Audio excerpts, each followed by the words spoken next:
Santiago. Sí, creo que podemos iniciar. Estamos más o menos ¿cuántos? Esperen un segundito que estoy... Sí, unos 18 participantes. Bueno, no, muchas gracias a quienes están conectados y a quienes se irán conectando seguramente.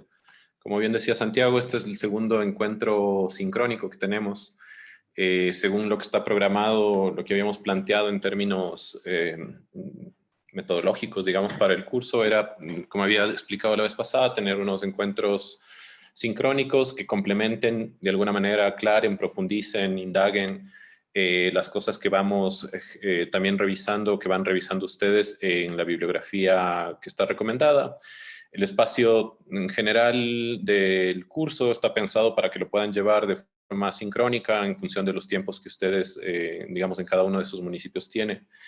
Y adicional a eso, estos encuentros que, como digo, buscan más bien tener un espacio de contacto con ustedes más directo y a partir de unos elementos de discusión, al igual que hicimos con Jorge, ahora nos acompaña Miguel, ir abordando los temas que están planteados para esta primera unidad. En esta primera unidad, como había explicado yo también en el video que está ahí puesto en la plataforma, estamos tratando de aproximarnos de eso al ordenamiento territorial y urbanístico bajo estos dos enfoques, cambio climático y gestión de riesgos. Con Jorge vimos la semana pasada un poco de conceptos sobre gestión de riesgos, algo de herramientas también. Y la idea hoy con Miguel es revisar la caja de herramientas del instrumento esto que ha generado la Secretaría Nacional de Gestión de Riesgos, que también está como, no como lectura obligatoria, sino más bien como complementaria, porque justamente la idea era que en estos espacios sincrónicos poder revisar con alguien que nos ayude, digamos, dando algunos elementos más sintéticos que, si, bueno, si ustedes lo revisan en buena hora, de eso se trata también, para eso están los documentos que se han generado desde el ámbito nacional, pero tener algunos apoyos complementarios, adicionales. Entonces, el día de hoy nos acompaña Miguel. Miguel es arquitecto también, colega que, digamos, tiene experiencia en temas de gestión de riesgos, ha trabajado en el sector público, en el Ministerio de Desarrollo Urbano y Vivienda, en ámbitos justamente de reasentamientos y trabajando algunas cartografías. Trabaja mucho temas de diseño participativo, eso es importante porque de alguna manera la aproximación a métodos, metodologías participativas de trabajo con la gente, creo que le aporta unos insumos adicionales a todos los procesos de planificación en general.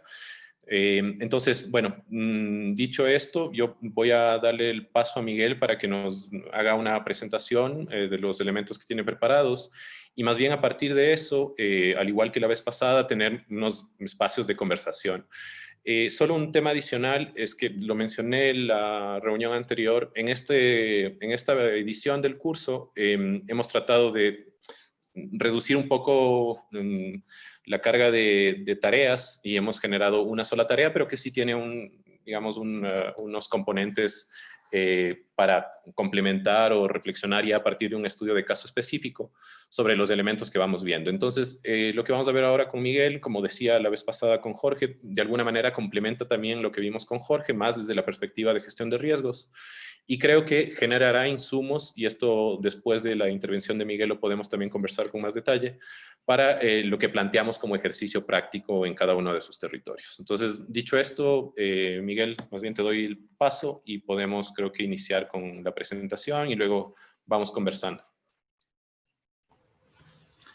Hola, buenas tardes, gracias Rubén. Buenas tardes con todos. Muchas gracias por acompañarnos. Voy a proceder a compartir la pantalla de lo que hemos preparado para el día de hoy.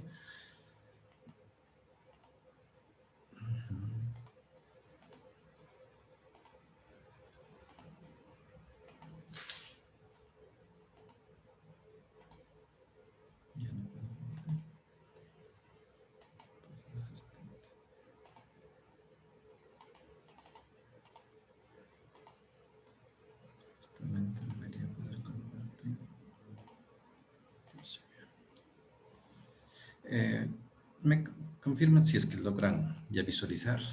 Sí, ahí estamos viendo tu pantalla.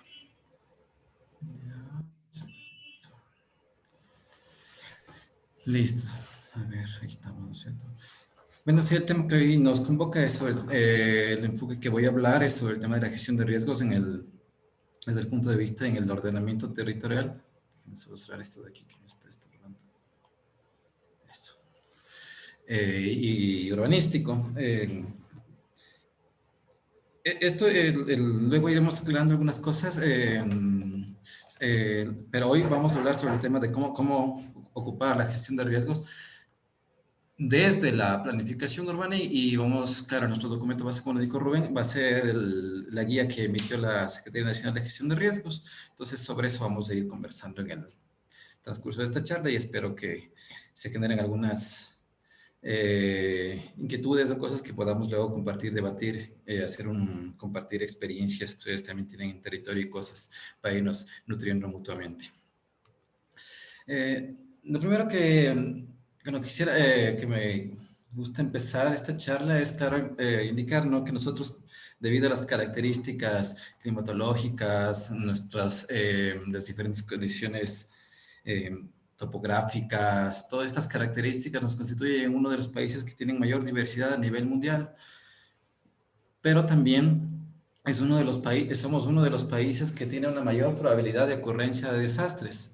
En esta lámina pueden visualizar una especie de síntesis de los eventos que han transcurrido desde 1906 hasta el 2016. Esta imagen, resumen de los eventos más representativos, se encuentra en el atlas de riesgos que emitió la Secretaría Nacional en conjunto con el Instituto Geográfico Militar. Estas son unas cifras que más o menos que datan que hemos recopilado desde del sistema de inventarios Desinventar, que es patrocinado hoy por hoy por las Naciones Unidas. Aquí podemos ver que estos números nos indican lo que ha pasado en un lapso de 48 años. De la información que se tiene registrada en este sistema, puede ser más o menos, pero es lo que hemos reportado nosotros para nutrir esta información. Y podemos ver que, claro, ha habido en estos 48 años de registro aproximadamente casi más de 11,000 fallecidos. Ha habido más de 175,000 viviendas destruidas, personas afectadas, más de 3 millones, casi 4 millones de personas afectadas, pérdidas que superan los 400 millones de dólares. Y hoy por hoy estamos atravesando a nivel mundial esta pandemia, el COVID, que hasta el día de ayer que he registrado los datos, se indica que hay más de 13,000 fallecidos en el Ecuador, según las cuentas oficiales del día de ayer. Esto nos da una data de que en 9 meses de pandemia se han registrado más número de fallecidos que lo que ha pasado en 48 años por los desastres más representativos que se han dado en el país, como veíamos en la diapositiva anterior. Esto también nos pone en evidencia de que, aparte de la fragilidad del sistema de salud, también nos damos cuenta de la falta de planificación de nuestras ciudades, de nuestros asentamientos ante estos eventos. Siempre hemos pensado en los temas de los desastres, claro, temas más de índole natural, de índole antrópico, pero los temas de pandemia, aunque están mencionados, nunca los hemos vivido acá en nuestro país de esta manera. Y también creo que nos pone en evidencia que esto no es solo un tema que estas amenazas no son solo un tema de salud pública, sino que son temas que tienen que ver con la planificación de nuestras ciudades, con entender cuáles son las dinámicas de nuestra población. Y tiene mucho que ver, claro, el tema de la organización técnica de las ciudades, el tema de la distribución correcta de equipamientos, los temas de movilidad. Creo que esto es un reto que tenemos que tenerlo muy en cuenta. Estudios actuales predicen que el nivel de recurrencia de estas pandemias, que se estimaba que se dan cada 100 años, va a ser menos en próximos años. Se va a reducir estas brechas, por lo cual tenemos que estar listos para empezar a pensar sobre esto, sobre cómo actuar, cómo planificar nuestros territorios. ¿Qué hacer para evitar los desastres que generan pérdidas humanas y materiales desde la planificación urbana? Esa es la pregunta que nos hacemos y hoy por hoy lo que se plantea, lo que se está trabajando y lo que se ha planteado, la gente que se dedica a estudiar más a profundidad esto, plantea que lo que es importante es reducir el grado de exposición y el nivel de vulnerabilidad de la población y sus medios de vida ante las amenazas. En el 2015 se dio la Sendai Japón, y ahí se adapta el nuevo marco de Sendai para reducción de riesgos de desastres, del 2015 al 2030. Este es posterior al marco que se dio en Yogo en el 2005-2015. En este marco del 2005-2015 se trabajó mucho sobre el tema de la resiliencia, sobre el tema de cómo actuar ante los desastres. Pero luego, cuando ya se hace en este nuevo marco de Sendai una evaluación de los resultados, de qué ha pasado ante todo lo que se habló en esta conferencia anterior, se establece que sí, que se habían logrado algunos avances y cosas. Los números de muertos, los números de daños seguían creciendo, siguen subiendo exponencialmente. Entonces, por esto que se plantea que es importante trabajar en la reducción del grado de exposición y vulnerabilidad. Entonces, es como la nueva línea que se marca ahora en el tema de la gestión de riesgos. ¿Esto cómo se puede hacer? Ante esto, igual se plantean diferentes estrategias, por llamarlas de alguna manera. La una es prevenir los nuevos desastres, los nuevos riesgos de desastres, mediante una planificación adecuada del uso y ocupación del suelo. A esto se lo está denominando como una gestión prospectiva. Eliminar o reducir los riesgos de desastres presentes en el territorio. Por ejemplo, la reubicación de la población que se encuentra asentada en zonas de riesgos no mitigable. Esto es lo que se puede llamar, se le conoce como una gestión correctiva. Los reasentamientos que llamamos, estas reubicaciones, se le etiqueta como una gestión correctiva. Reforzar la resiliencia social y económica de las personas que se encuentran expuestas ante el riesgo que no es posible reducir de manera efectiva. A esto se le llama gestión residual. Estas tres estrategias es lo que conforman el paquete de la gestión del riesgo de desastres desde la planificación, ¿no?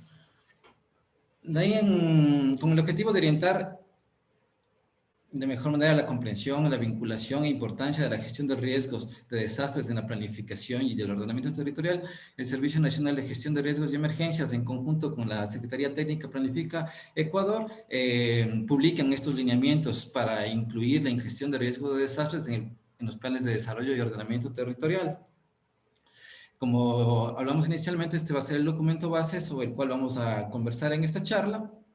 Y bueno, aclarar que las ideas que voy a exponer tienen más un carácter orientativo y están formuladas en función de la visión que en nuestro estudio y sobre nuestras experiencias que hemos tenido, creemos que es cómo se deberían vincular a los temas de planificación.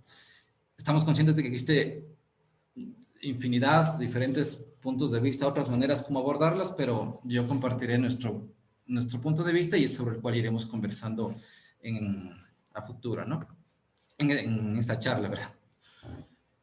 Bueno, creo que es importante antes de entrar en materia empezar a refrescar ciertos conceptos, ciertas definiciones básicas que vamos a ir repitiendo y escuchando a lo largo de la presentación. El riesgo de desastres se lo puede entender como una probabilidad, resultado de la amenaza que se puede dar sobre un territorio y el nivel de vulnerabilidad de la población y los medios de vida que se encuentran ubicados en este territorio. Se puede sintetizar esto en esta fórmula, que el riesgo de desastres es directamente proporcional a la amenaza por la vulnerabilidad. ¿Sí? Según la definición que da las Naciones Unidas para la Reducción del Riesgo de Desastres, se dice que es una posibilidad de que se produzcan muertes, lesiones, destrucción y daños de bienes en un sistema, una sociedad o una comunidad en un periodo de tiempo concreto, determinados de una forma probabilística como una función de la amenaza, la exposición y la vulnerabilidad y la capacidad. Las amenazas, en cambio, son procesos o fenómenos o actividades humanas que pueden ocasionar muertes, lesiones u otros daños, tanto en salud como daños en los bienes, disrupciones sociales, daños económicos, daños ambientales. Las amenazas pueden tener diferentes orígenes, ¿no? Pueden ser naturales como los tsunamis, los tornados, los terremotos, los movimientos en masa. Podemos tener también amenazas antrópicas como el tema de los incendios forestales, la contaminación, fugas de radioactividad, estos temas de armas biológicas y cosas. Temas sociales también tenemos los desplazamientos forzosos, son tipos de amenazas que se van dando.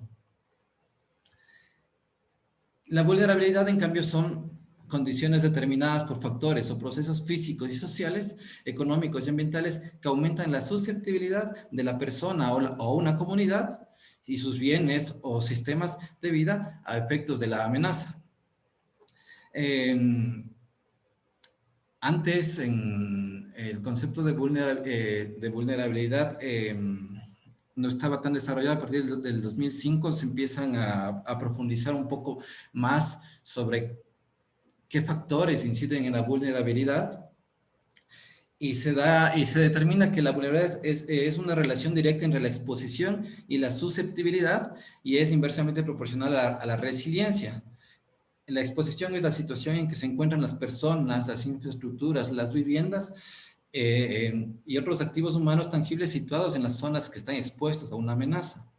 La susceptibilidad, en cambio, es el grado de fragilidad interna, ya sea de un sujeto, de la comunidad, de un objeto, para enfrentar la amenaza y recibir un posible impacto debido a la ocurrencia de esta, ¿no? En cambio, la resiliencia es la capacidad que se tiene ya sea una persona, una comunidad, un sistema, para resistir, absorber o adaptarse, transformarse y recuperarse ante estos efectos negativos ocurridos por la amenaza, ¿no? Recuperarse de una manera eficiente.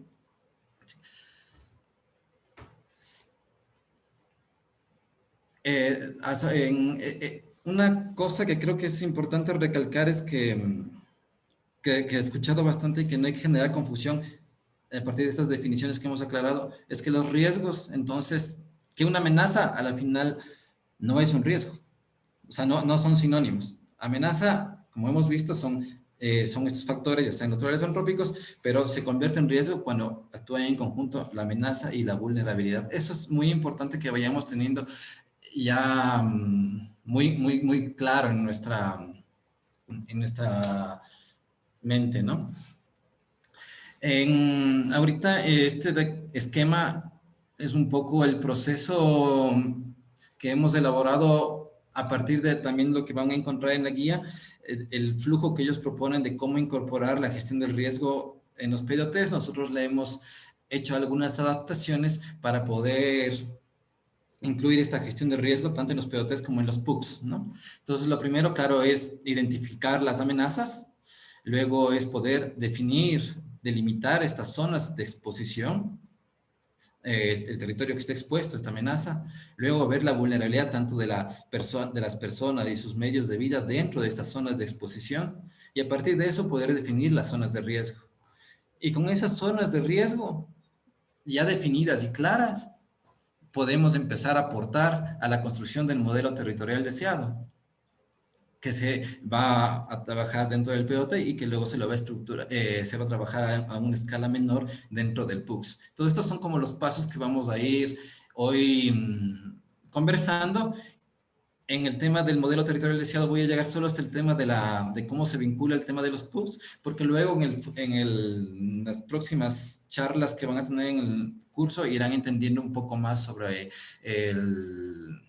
los temas de su clasificación, el tema de los PITs, de los polígonos de intervención territorial, el tema de los planes parciales y las herramientas de gestión. Entonces, esa parte, el número 5, voy a hacerlo muy general para que tengan solo una idea, pero luego en el transcurso del desarrollo del curso van a ir ustedes nutriéndose de más conceptos y van a poder fortalecer de mejor manera esto.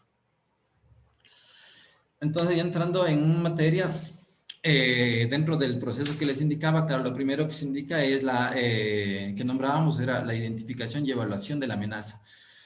Para esto hay que hacer planteamos este pequeño ciclo, ¿no? Primero identificar, luego vamos a medir y luego vamos a calificar. ¿Sí? Cuando nos referimos al tema de identificar, en los PDOTs, por lo general, ya tienen, en el diagnóstico que se hace, ya tienen identificadas las amenazas que tienen probabilidad de ocurrir en sus territorios. Pero ahorita en esta caja de herramientas, la Secretaría de Gestión de Riesgos, en conjunto con el Ministerio del Ambiente, han articulado y han generado este catálogo de eventos o sucesos peligrosos que están denominados, en los cuales van a encontrar un listado de amenazas que están clasificadas tanto en naturales como antrópicas y sociales. Entonces, el primer paso es poder, a partir de esas amenazas que ya tienen identificadas en los PDOTs, lo que deberíamos es poder empezar a decir de alguna manera, a homologarlos o a vincularlos ya con este catálogo que está establecido para poder tener una mejor comprensión y articular los términos entre todas las entidades que están trabajando en este tema de los riesgos. Este catálogo de eventos es importante sí aclarar que esto se realiza a nivel cantonal, entonces es por eso que está bastante bien con el tema de información que ya se levanta en los PDOTs. Entonces la idea es esto, ¿no? Esa información que tenemos, poder homologarlas con estos términos para poder hablar un mismo lenguaje. Luego, el siguiente paso, una vez que ya tenemos identificadas las amenazas, es necesario analizarlas para tener una referencia de cuál ha sido la frecuencia, la afectación en el territorio, el nivel de intensidad de cada una de ellas. Para poder hacer esta medición, para poder obtener ciertos datos de cada cuánto se presenta una amenaza en el territorio, cuáles han sido los sectores que han presentado mayor afectación en largo del tiempo, es importante realizar un análisis, un levantamiento histórico de la información de lo que ha ocurrido en el territorio. Ahí hay algunas fuentes, puede trabajarse con información que dispone la propia Secretaría de Riesgos, información que disponen los propios GATS, y también existe este sistema de desastre, este inventario de desastres, Desinventar, que es el que les dije antes, y que vamos a hacer ahorita les voy a indicar un poco cómo funciona el tipo de información que se tiene aquí en Desinventar.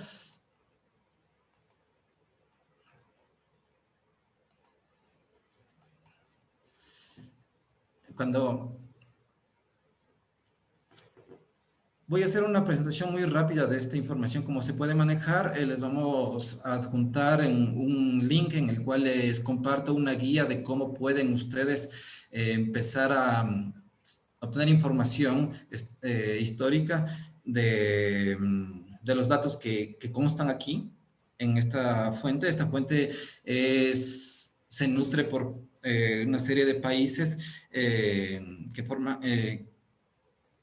que van a través, ahora en nuestro caso a través de la Secretaría de Riesgos, vamos nutriendo, vamos enviando informes de los desastres o eventos que se dan aquí en el país y se van cargando en este sistema.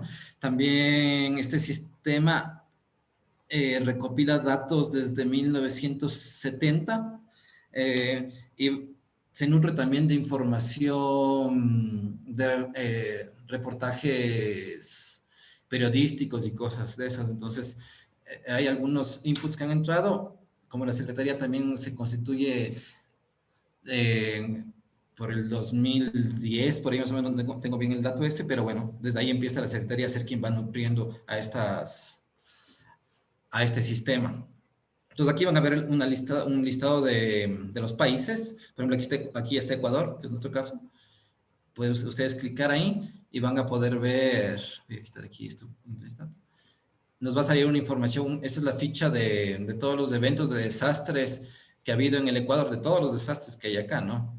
Incluso, y van a tener este tipo de información estadística en cuanto a muertos, afectados, damnificados, viviendas destruidas.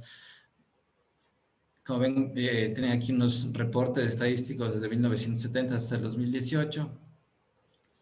Estos son a la final otros gráficos de lo que vimos arriba, los pasteles estadísticos, mapas de cómo está distribuido en el país, en las diferentes provincias y cantones, estos mismos datos que estamos viendo. ¿Sí? También pueden descargarse las estadísticas, se pueden bajar aquí, indica, bajar como Excel, entonces tienen los datos que han sido reportados. Este es el global del país. También lo que se puede aquí hacer, se pueden hacer consultas puntuales. Cuando se entren en la pestaña de consultas van a poder, por ejemplo, digamos, voy a entrar a Esmeraldas, voy a ver cuántas viviendas destruidas ha habido, aquí ustedes seleccionan cuál es el reporte que quieren, ¿sí? Se indica desde cuándo quieren el reporte, yo voy a poner desde 1970, voy a poner y voy a ver los datos que me arroja. Entonces ahí me indica cuáles son. Estos gráficos también nos permite ver los diferentes eventos. Por ejemplo, sale, según lo que tenemos acá, que la mayor amenaza que afecta a Esmeraldas son las inundaciones, por ejemplo. Van a poder ver también que aquí hay un histórico temporal de cuándo se han dado los principales eventos. Entonces, y aquí está, ¿no? Por ejemplo, por el fenómeno del Niño en 1998, está acá. Inundaciones, lluvias. Esto van a poder ir viendo de cada una de los territorios. Dependiendo del nivel de información, se puede llegar a ver incluso por cantón e incluso por parroquia, dependiendo de cómo se haya hecho el reporte a este organismo. Es interesante porque también pone en evidencia la importancia de la información que nosotros vamos relevando en los municipios a través de los COEs cantonales y cómo esta información se va reportando al ente central para que se puedan nutrir estos sistemas que nos permiten tener una visión histórica de lo que ha venido pasando en nuestro territorio, ¿no? Para poder planificar de mejor manera.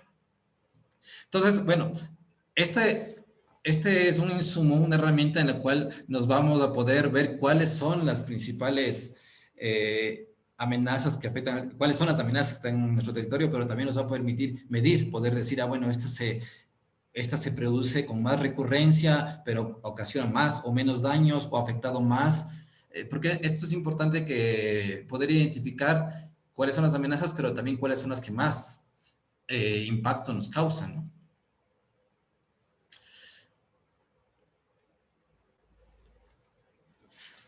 A partir de esa información que van recopilando, esa información histórica, es importante poder empezar a hacer una clasificación, como les decía.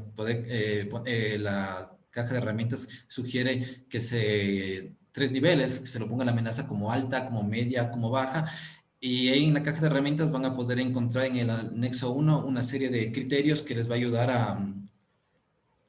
a poder tener un mecanismo de ponderación para no hacerlo de una manera muy subjetiva esto, sino utilizar un análisis multicriterio para poder ponderar y a través de esa ponderación poder determinar si las amenazas, cuál es el nivel de la amenaza que está afectando nuestro territorio.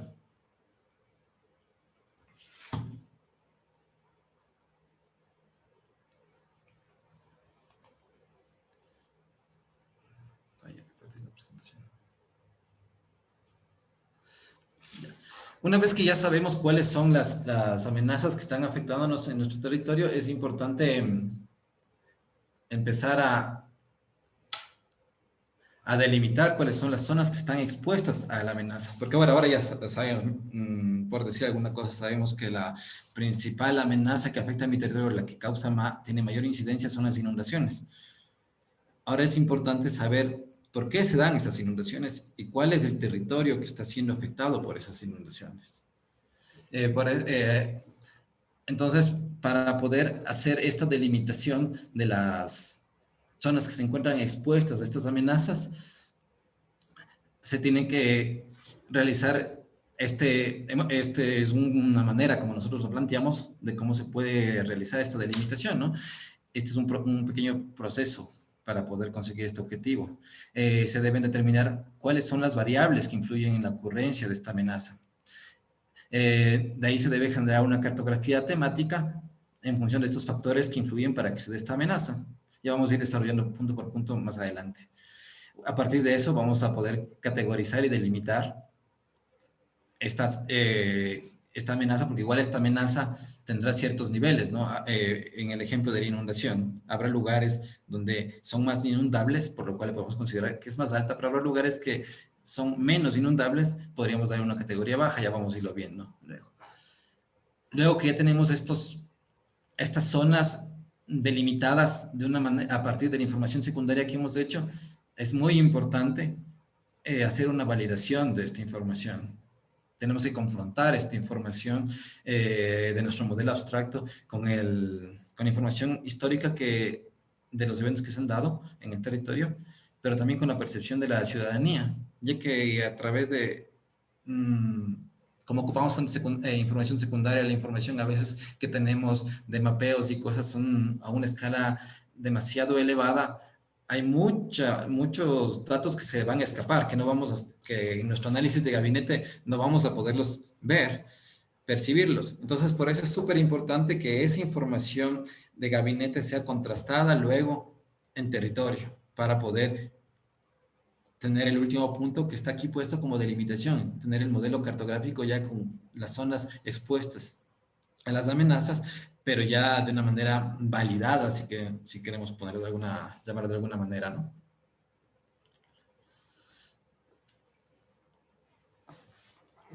Ahora, desarrollando punto por punto, en cuanto al primero, las variables o estos factores que se deben analizar, que son, ¿cómo llamaré? Como los elementos que dan paso a que ocurran una amenaza, es importante tener, primero, identificar que existen dos tipos de factores. Hay los factores condicionantes y hay los factores desencadenantes. Los factores condicionantes son aquellos que ya nos vienen ya vienen establecidos, ya están por default establecidos. Por decirles, por ejemplo, el tipo de suelo. El tipo de suelo ya es algo que ya está fijo, que ya la naturaleza nos estableció. El tema de la topografía también es algo que ya está puesto. Pero en cambio los factores desencadenantes son otros elementos, son aquellas acciones que provocan la inestabilidad o desencadenan la amenaza. Por ejemplo, pueden ser los sismos, puede ser las lluvias, puede ser, incluso desde el punto de vista antrópico, puede ser el uso del suelo. Las operaciones de construcción también son factores desencadenantes para que se pueda dar un evento de riesgo. ¿Sí? En el anexo 2 de la caja de herramientas van a encontrar un desglose de una serie de factores que influyen en la ocurrencia de diferentes tipos de amenazas. O sea, van a ver el tema, por ejemplo, para la inundación, les va a sugerir algunos factores que inciden para que se den estas cosas. O para los movimientos en masa, les van a indicar algunos factores que inciden para que se dé este evento. Estos variables, factores a ser analizados, tienen que ser siempre determinados por un especialista que conozca bien el territorio, el cual con base a la expertise va a tener que realizar una asignación de valores, ponderar, poder y decir cuál de estos elementos tiene mayor preponderancia para que se pueda dar un evento de desastre a futuro. Entonces, depende mucho del conocimiento de ustedes en territorio que puedan ir identificando cuáles son las causas que creen que tienen mayor incidencia para que se pueda desencadenar a futuro un desastre, ¿no?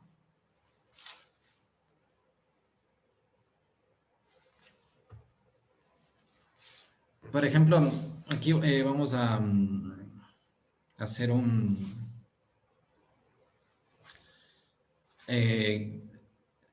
voy a tomar como ejemplo una amenaza por movimientos en masa. Esta lámina es eso, ¿no? Entonces, en el movimiento en masa, digamos que en mi territorio lo que tengo, a partir de mi análisis histórico, he determinado que los movimientos en masa son los que tienen mayor incidencia. Como factores condicionantes, puedo tener la tectónica, la pendiente, el tipo de suelo, la cobertura vegetal, lo que les comentaba antes, ¿no? Y como factores detonantes, puede ser las lluvias y pueden ser los sismos. ¿Sí?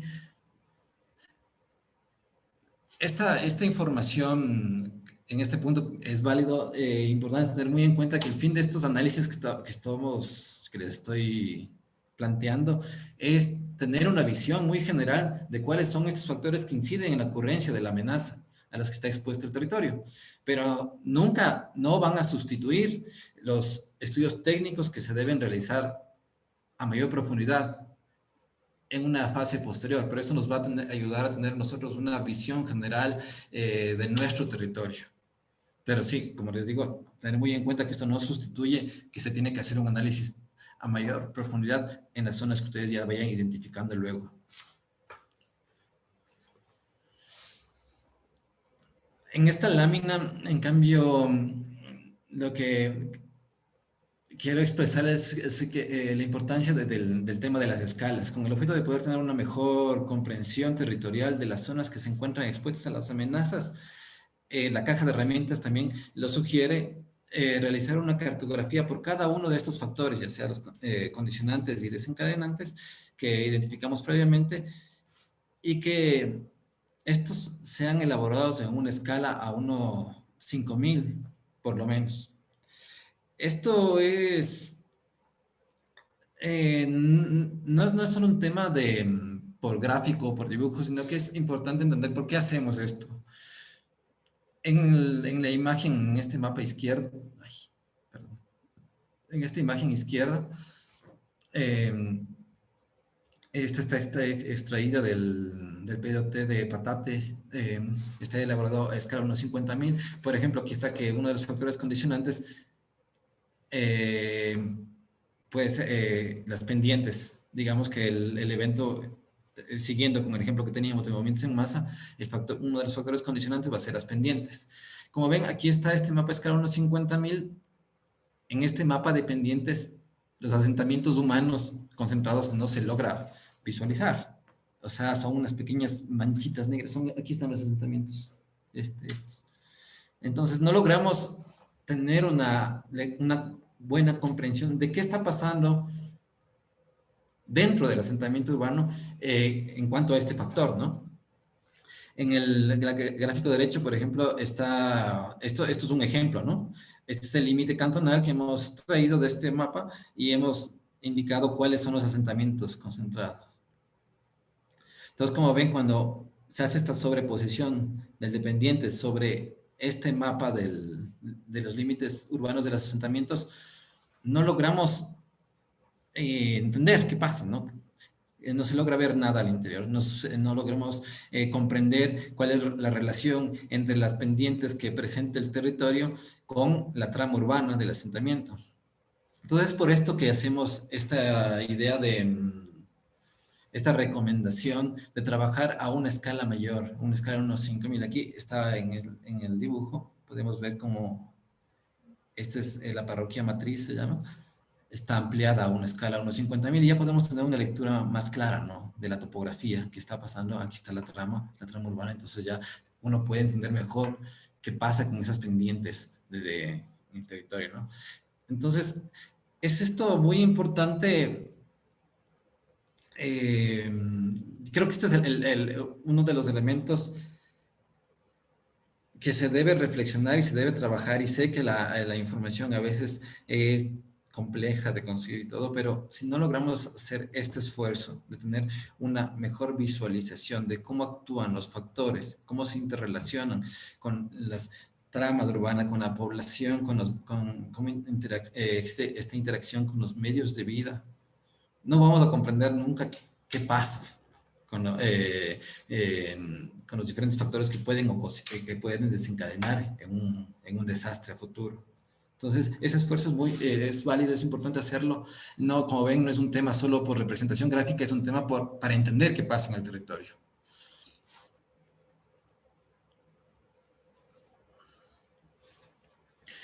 En el anexo 2, igual de la caja de herramientas, van a encontrar una serie de criterios para la clasificación que va a permitir establecer dentro de cada factor diferentes rangos, los cuales han sido establecidos en función de las condiciones que son más o menos favorables para que se produzca una amenaza. Por continuar con el ejemplo en el tema de las pendientes, este es el mapa en cambio de Quito. Ahí vamos a poder ver en la caja de herramientas, va a encontrar estos rangos dependientes, en el cual aquí van a ver unos rangos en los cuales nos indican el nivel de, como esto está muy enfocado al tema de si puede ser o no habitable, ocupado por las personas, si puede ser o no ser habitado por las personas. Entonces, y igual va a encontrar para inundaciones los diferentes factores, para, para el tema de sismos también. Entonces, para los diferentes factores va a encontrar estas clasificaciones que al final son insumos que nos van a permitir tener ciertos criterios para poder empezar a decir, bueno, las pendientes que tienen, que son superiores al 40% son, son de un rango 3, son medias, son fuertes, entonces, pero las pendientes que son, que tienen hasta el 12% son unas pendientes suaves, que dependiendo del factor que estén analizando, de la amenaza que estén analizando, tendrán diferentes comportamientos. Por ejemplo, en los temas de inundaciones, las pendientes que son de menores al 5% son más propensas para que ocurra una amenaza por inundación. Pero en cambio, en los movimientos en masa, las pendientes que tienen, en movimientos en masa, los territorios que tienen pendientes del 5 al 12% son menos susceptibles de que ocurra una amenaza por deslizamientos de masa. Entonces, es importante tener estos criterios para empezar a ir evaluando nosotros.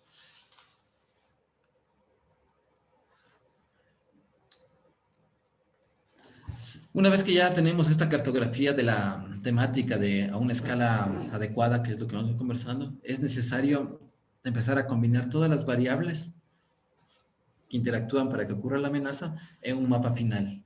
Para esto también es importante hacer este análisis multicriterio que nos permite obtener como resultado este modelo territorializado de las zonas en las cuales puede ocurrir una amenaza en función de los factores condicionantes. Entonces, igual en el mismo anexo 2 de la caja de herramientas va a encontrar diferentes combinaciones en cuanto a los diferentes criterios correspondientes a cada una de las factores que van incidiendo en la amenaza, los cuales combinados nos van a decir cuál es el nivel que se le tiene que asignar a esa amenaza. Por ejemplo, claro, en este ejemplo, como estábamos viendo, estábamos hablando sobre el tema de movimientos en masa, entonces aquí hemos considerado las pendientes, la cobertura vegetal, los tipos de suelo, y aquí nos van a indicar, ¿no? Que en pendientes del 5 al 12%, con una cobertura vegetal alta, el nivel de amenaza es bajo. Pero en cambio es muy alto cuando las pendientes son entre el 40 al 70% y tiene una cobertura baja y el suelo es limoso. Entonces, este tipo de suelo, esas zonas tienen una alta probabilidad de que ocurra un movimiento en masa. ¿Sí? Entonces, es importante hacer este análisis multicriterio, lo cual nos arrojará este resultado para poder nosotros planificar nuestro territorio. Al igual que para los factores condicionantes, es necesario realizar cartografía temática para los factores desencadenantes. En el caso en el ejemplo que estamos haciendo ahorita, que les estoy hablando sobre el tema de los movimientos en masa, el factor desencadenante puede ser la lluvia. Entonces, si ese es el factor desencadenante con el que estoy trabajando, voy a requerir igual información sobre los registros de precipitación. Esto nos proporciona, podemos obtenerlo a través del INAMI.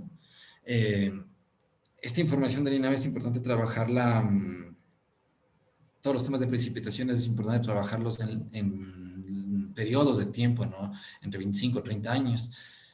Lastimosamente las estaciones meteorológicas nuestras presentan algunas interrupciones en estos periodos, no están tan consolidada la información, pero existen ciertas metodologías para ir compensando esos vacíos. Entonces, es importante construir este mapa, ¿no? Este mapa que nos permite entender cómo interactúa el factor desencadenante con nuestro territorio.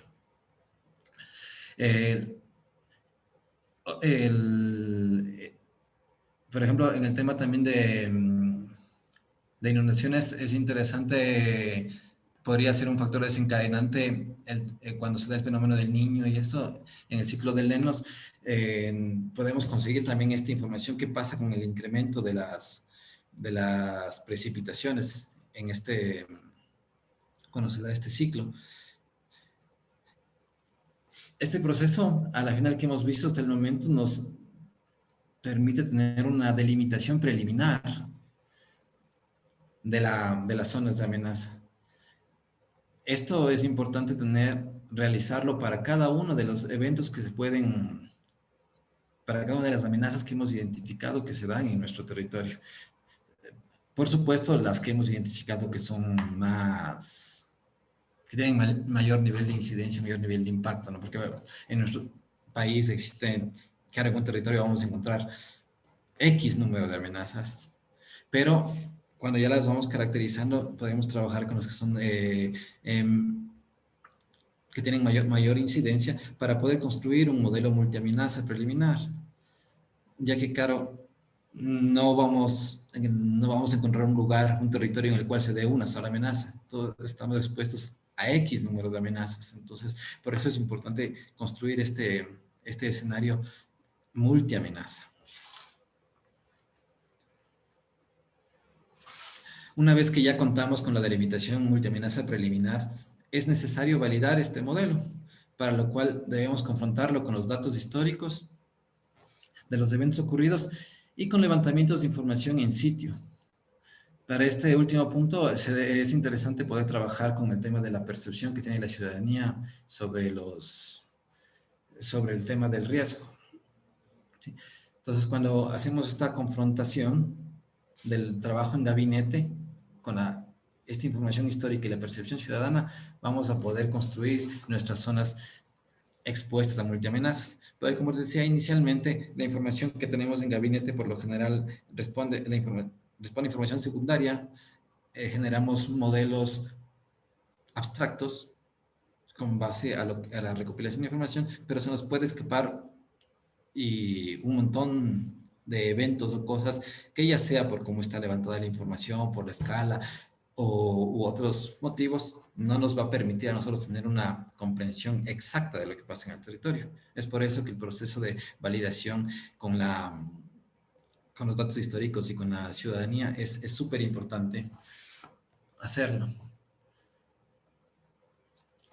Y aquí creo que es interesante un trabajo que la Asociación de Profesionales de Gestión de Riesgo del Ecuador sacó hace, si mal no recuerdo, hace un mes o 2 meses. Esta publicación se llama Estudio de Percepción y Representación Social del Riesgo Cantonal.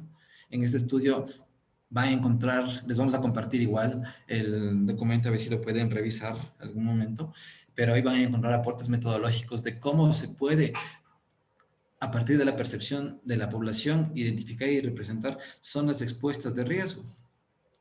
Aquí lo que plantean en este documento es que mediante el levantamiento de información de una muestra representativa de la población a través de encuestas de campo y en línea, se puede obtener información sobre amenazas, susceptibilidades, exposición y resiliencia a partir de la percepción de los ciudadanos. También se puede visualizar el nivel de conocimiento que tienen ellos sobre los riesgos que afectan al territorio y también cuáles son las prácticas que están realizando para actuar ante estos eventos, ¿no? Esta información se puede cartografiar y nos va a dar una información muy valiosa histórica sobre la cartografía de los desastres que ya se han dado en el territorio, porque al final es información de gente que te va a contar lo que ellos vivieron. Bueno, pasó una amenaza, ¿dónde pasó? Entonces se puede ir mapeando esto. Y al consolidar esta información vamos a poder identificar ciertas zonas que según la población son las que tienen mayor riesgo. En los casos de los mapas de ocurrencia histórica de amenazas, hay que tener en cuenta que estos no son mapas de amenazas, sino que son mapas de eventos que la población vivió, ¿sí? Porque fue afectada o por alguno en alguno de estas por alguno de estos eventos. Y es interesante porque también empiezan a aparecer cosas que nosotros a través de de la información secundaria que tenemos, a veces incluso ni siquiera la consideramos que fuera un riesgo. Pero la población te va a indicar qué es el riesgo ante el que ellos se sienten como más vulnerables, ¿no? Es interesante en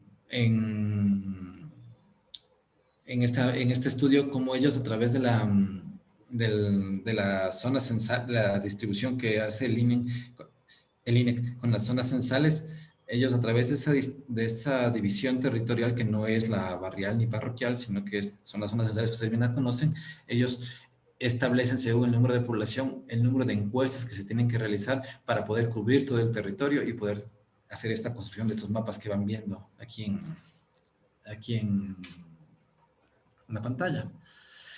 Yo les quiero compartir en cambio una cosa de cómo de un relevamiento de información que en cambio se está realizando con la ciudadanía mediante el uso de dispositivos móviles que se está realizando en México para poder, exactamente en Guadalajara, para poder conocer cuáles son los lugares que históricamente presentan inundaciones.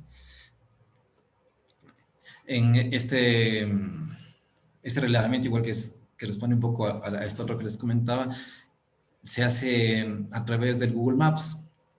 En el Google Maps, claro, hay esta opción del My Maps, en el cual tú puedes compartir un mapa y empezar a ir registrando cierta información compartida. Claro que esto es importante, tener una rigurosidad metodológica, poder capacitar y todo, pero más allá de eso, me parece súper interesante estas nuevas, cómo el avance de las TICs nos pueden ayudar a nosotros a trabajar con la ciudadanía en poder construir ciertas o relevar cierta información que nos ayuda a nosotros a entender de mejor manera el territorio. Regreso a la presentación otra.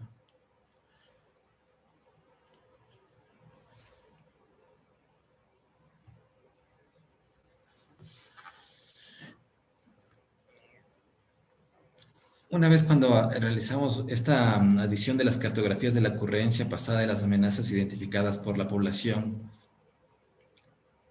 y podemos construir este modelo de ocurrencia histórica multiamenazas, porque ellos también te van a indicar, como tienes diferentes amenazas, la gente te va marcando diferentes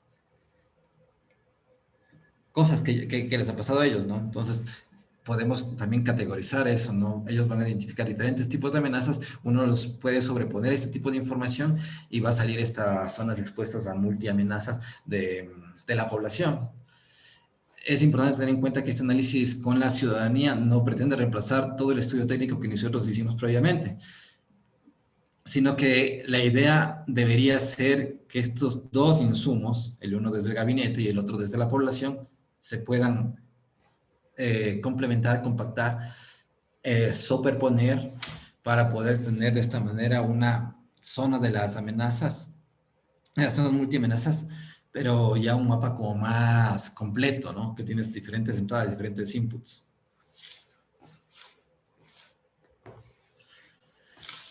Ahí les comparto esta frase que me parece interesante de este estudio, igual que dice que contrastar la información oficial del municipio con la percepción de la población posibilita consolidar o reafirmar el trabajo comunitario en la reducción de los riesgos. Esto de identificar la percepción social del riesgo de la población ayuda a construir las capacidades, a fortalecer las aptitudes y las prácticas de la población. Y también establece como un vínculo de corresponsabilidad, o sea, que no es solo cuestión de las autoridades, de los técnicos que están en el municipio, sino que también es una cuestión de la ciudadanía, trabajar en conjunto para poder reducir el riesgo de desastres. Entonces, creo que esto de empezar a trabajar la gestión de riesgos con la comunidad es algo que nos puede ayudar a ganar, tanto desde quienes planifican el territorio como desde los ciudadanos, ¿no? Una vez que ya están definidas las zonas expuestas a amenazas, una vez que ya validamos, es importante tener en cuenta que hemos hecho un análisis toda la información que ocupamos fue histórica, fue la percepción de la gente que ha pasado eventos y cosas, entonces todo está hacia el pasado. O sea, esta información nos ayuda a establecer lo que puede, lo que ha venido ocurriendo y según eso decimos, bueno, ahorita en la actualidad estas zonas son las que están expuestas a cierta amenaza, ¿no? Pero ¿qué pasa a futuro? Y ahí es donde entra el tema del cambio climático. Es necesario hacer proyecciones que nos permiten tener una idea. ¿Qué va a pasar en el futuro cuando si existen, si varían los comportamientos más de los factores desencadenantes? ¿Qué va a pasar en estas zonas que hemos identificado que son de amenaza? A partir de los mapas de ocurrencia de las amenazas en función de los factores condicionantes que habíamos realizado previamente, los cuales luego de que ya les validamos, ya les complementamos, es necesario hacer una sobreposición con los escenarios de cambio climático sugeridos para el país. Jorge les debe haber dicho que estamos, para el país está el 4.5, si no mal no recuerdo el escenario que estamos trabajando. Entonces, ahí es, por lo general, claro, en el cambio climático existen variaciones. Sé que la escala es demasiada, mucho más alta, súper grande en cuanto al cambio climático, pero cuando ustedes empiezan a hacer una reflexión de estos escenarios propuestos para el país, van a ver que se trabaja sobre dos factores, sobre el factor de las lluvias, de la incidencia de las lluvias y sobre el tema del factor de la temperatura. Entonces, claro, si tomando el ejemplo del movimiento en masa, y digamos que en el movimiento de masa yo dije que mi factor condicionante son las pendientes y para que se produzca un desastre de movimiento de masa, las lluvias era el factor desencadenante, es decir, cuando llueve un montón puede que se dé el desastre, se dé un movimiento de masa, ¿no? Que ocurre, que ocasiona un desastre. Pero ¿qué pasa si esas lluvias a futuro aumentan? Entonces, quiere decir que el nivel de riesgo también va a aumentar. ¿Sí? Entonces, es por esto importante ver cuál va a ser o empezar a anticiparnos, generar unos escenarios a futuro de a partir de estas posibilidades que nos plantea el cambio climático, ¿qué puede ocurrir en las zonas que nosotros hemos identificado como amenaza? Probablemente las zonas de amenaza alta se expandan. Probablemente las zonas que consideramos que tienen una amenaza media se conviertan en unas zonas de amenaza alta, si es que no se hacen las acciones de mitigación necesarias. Entonces, es importante esto, entender cómo se articula el cambio climático con el tema con los factores que pueden dar paso a que se dé un evento catastrófico, ¿no?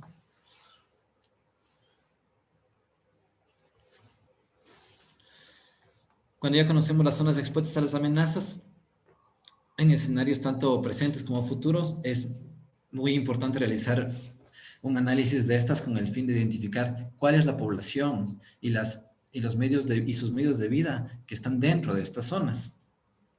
En el anexo 3 de la caja de herramientas de la Secretaría van a encontrar ciertos criterios que están más orientados hacia la definición de la vulnerabilidad de las infraestructuras vitales.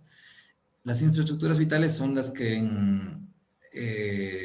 algunos las conocemos como equipamientos y dentro de la LUTUS le llaman como los sistemas de soporte, los sistemas públicos de soporte.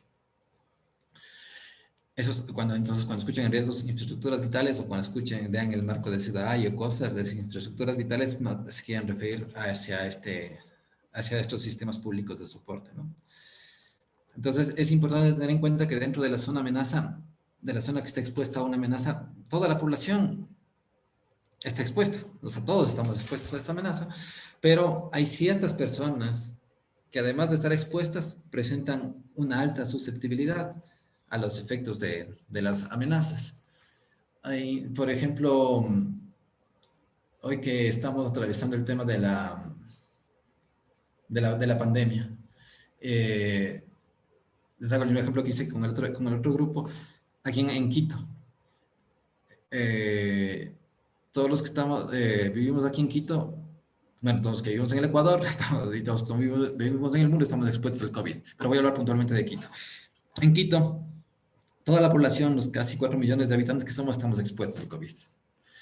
Pero dentro de toda esa población existe un grupo las recicladoras de base, por ejemplo, las personas que se dedican al reciclaje de base, que son a la final mujeres de 60 a 70 años que tienen unas condiciones de trabajo que no son muy salubres, ellas presentan un mayor nivel de exposición ante la pandemia, por ejemplo. Entonces, es importante eso, identificar dentro de la zona de exposición qué pasa con la gente que está dentro de esa zona. Y dentro de esa zona es importante empezar a caracterizar para poder ver cuáles sectores son más susceptibles o más frágiles. ¿Sí? Esto es algo que no está en la caja, pero que considero muy importante que se analice a partir de las experiencias que hemos tenido aquí en el país, ¿no? En el territorio. Entonces, es válido no olvidarnos que dentro de esas zonas que están expuestas a una amenaza hay personas y tenemos diferentes realidades. Entonces, tenemos que empezar a medir eso de ahí también. Para realizar esta caracterización, podemos apoyarnos, claro, en información oficial provista por el INEC, en los censos o por estas encuestas del EDEMDU, por la información incluso catastral que ustedes tienen, percepción de la ciudadanía. ¿Sí? Es importante realizar un análisis multicriterio similar al realizado en la delimitación de las zonas expuestas a amenazas para poder caracterizar los niveles de vulnerabilidad. Es igual importante siempre generar cartografía, la cual nos va a permitir luego sobreponer sobre las zonas de amenaza para poder identificar cuáles son las condiciones que tienen son más propensas a un riesgo de desastres. En este punto, otra vez, es el técnico quien tiene que determinar cuál es la información que considera necesaria obtener para medir el nivel de vulnerabilidad de cada una de las zonas expuestas. Algunos de los criterios mínimos que pensamos que se deben considerar con base a este concepto de vulnerabilidad que vimos inicialmente, es cuando dijimos que la vulnerabilidad es igual a la exposición por la susceptibilidad e inversamente proporcional a la resiliencia, es que, claro, dentro de la exposición podemos ver cuál es el número de personas que están dentro de esa zona, cuál es el número de viviendas y hogares que se encuentran dentro de esa zona, cuál es el tipo y número de infraestructuras vitales que están dentro de la zona de exposición.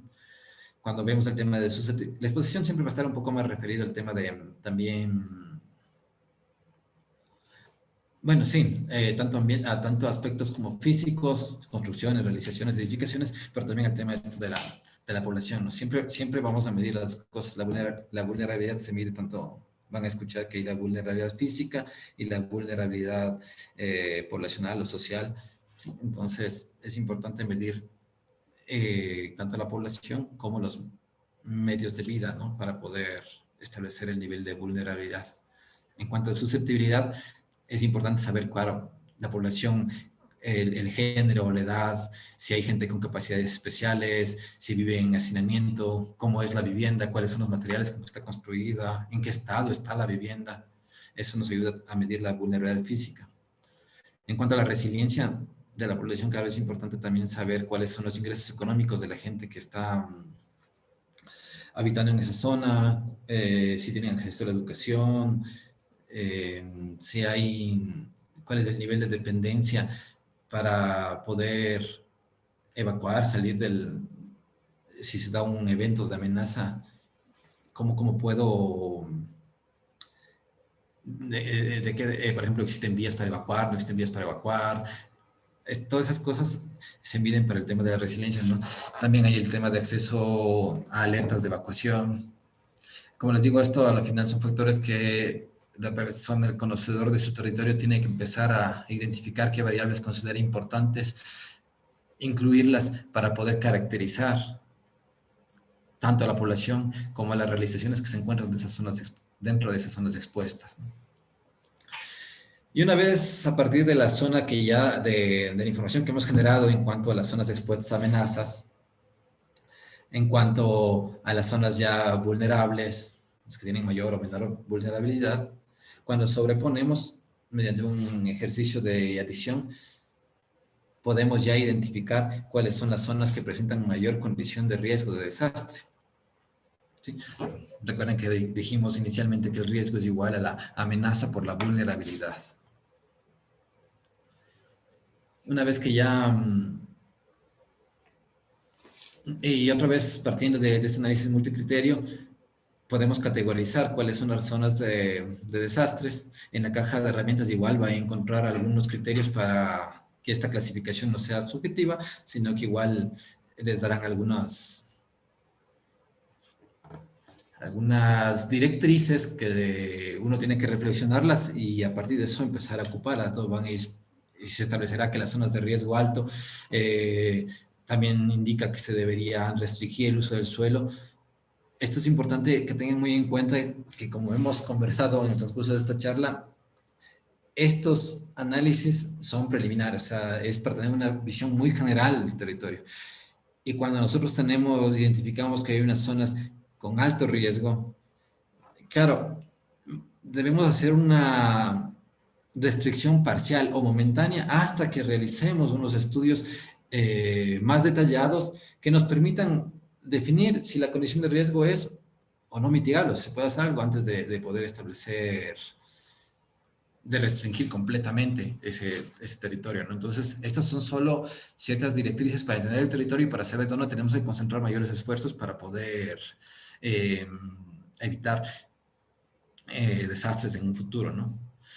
En las áreas que se consideran como un riesgo medio, para los se debe condicionar se recomienda condicionar el uso del suelo, siempre y cuando existan acciones de mitigación que las debe establecerles el municipio. Y para los lugares que tienen un riesgo bajo, se debe mantener siempre un sistema de monitoreo y control sobre las condiciones de vulnerabilidad que están presentes en ese territorio, ¿no?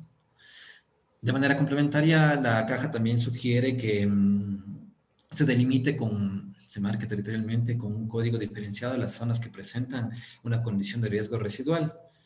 Es decir, aquellas zonas que a pesar de haberse implementado algunas obras de mitigación, la ocurrencia de los eventos se sigue dando, ¿no? A partir de esa delimitación y categorización podemos realizar una estimación de daños y pérdidas, lo cual nos va a permitir a nosotros tener una idea de cuáles serían los recursos que se requieren para restablecer la funcionalidad de las actividades económicas y sociales en casos de que se diera un desastre. Eso con el fin de poder planificar y priorizar las acciones necesarias que permitan reducir el grado de exposición y vulnerabilidad de la población y fortalecer la resiliencia de los mismos ante las amenazas que ya hemos identificado, ¿no? En este mapa ven, por ejemplo, aquí está marcado algunas zonas con el código que sugiere la caja, ¿no? Zonas de riesgo alto, zonas de riesgo medio y zonas de riesgo bajo.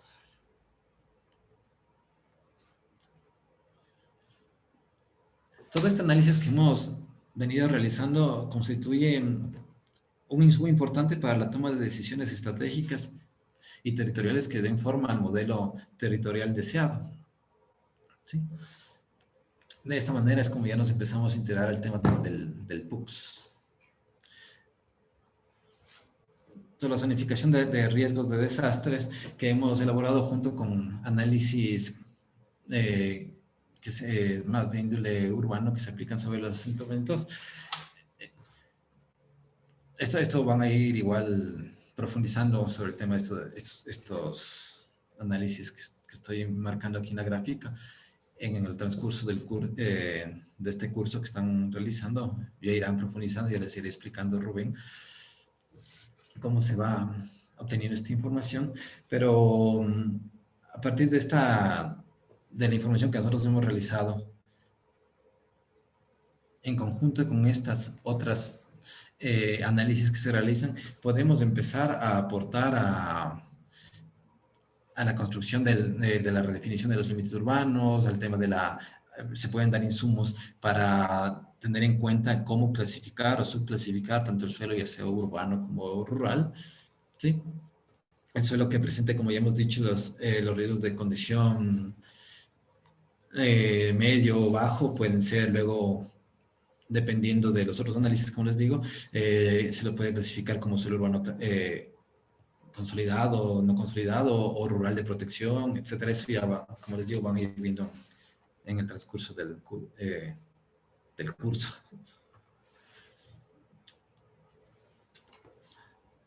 Dentro de los componentes, dentro del componente urbanístico, una vez que ya esto dentro del componente urbanístico, hablando del PUCS, una vez que se realice ya la subclasificación del suelo, podemos complementar el análisis que hemos realizado para identificar si las zonas de riesgo medio o alto, riesgo medio o bajo, perdón, con un análisis de tipo urbano, analizando los elementos, tanto que conforman la trama urbana, el edificado, el parcelario, las manzanas, etcétera.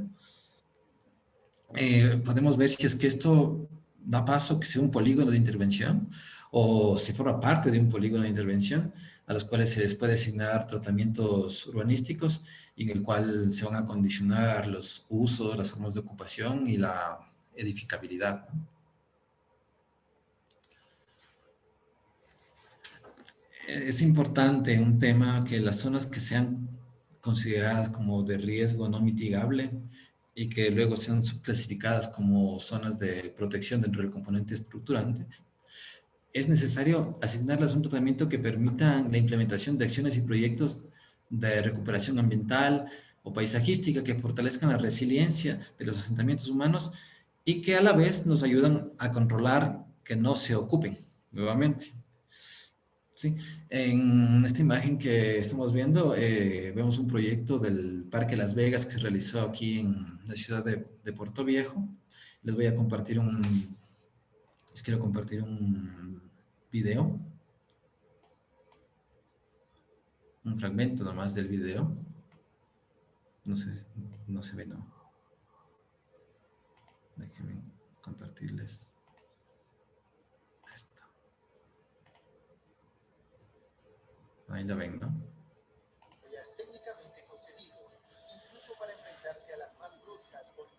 Esta es una infraestructura verde que tiene un área aproximada de 10.7 hectáreas y que forma parte del sistema interconectado de parques.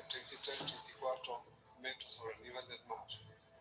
Y hay años extraordinarios como el anterior o el fenómeno del niño de 1998 que fue una cota similar que alcanzó los 36.5 metros sobre el nivel del mar. Pero el parque está 2 metros más por encima de esa cota.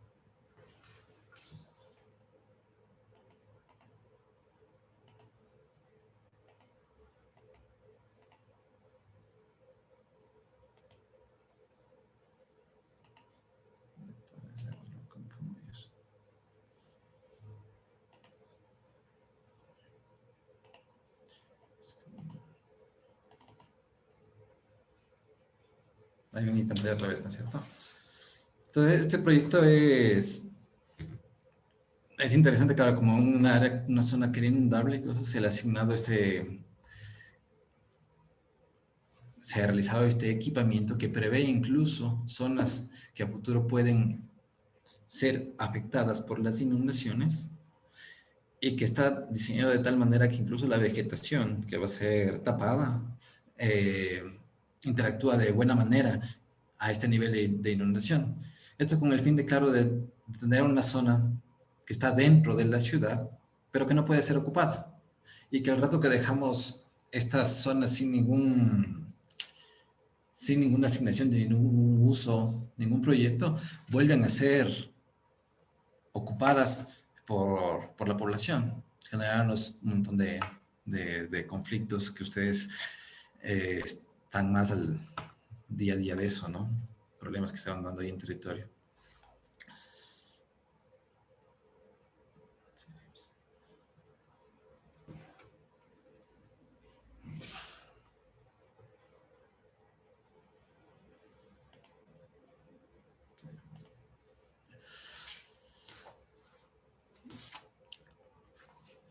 Para ir concluyendo, ya quisiera hacer algunas aproximaciones sobre la importancia de incorporar la gestión correctiva a los procesos de la planificación territorial que se efectúa en el país. En el Ecuador existe un alto porcentaje de población que vive en zonas de alto riesgo. Esta es una de las problemáticas a las que la mayoría de los municipios se enfrentan. En el 2015, la Subsecretaría de Hábitat y Asentamientos Humanos del MIDUBI estimó que en el país existían casi 800.000 viviendas y casi más de 2.500.000 personas que estaban habitando en zonas de riesgo.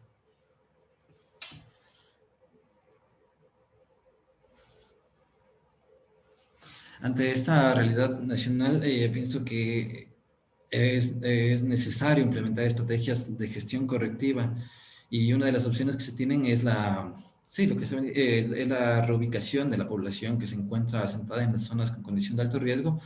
Eh, y es ahí cuando es muy importante realizar un análisis urbano minucioso de las zonas de riesgo que presentan una condición media o baja, lo cual nos va a permitir conocer cuáles son los niveles de ocupación, las capacidades receptivas, cómo está integrado estas zonas con la trama urbana existente, cómo son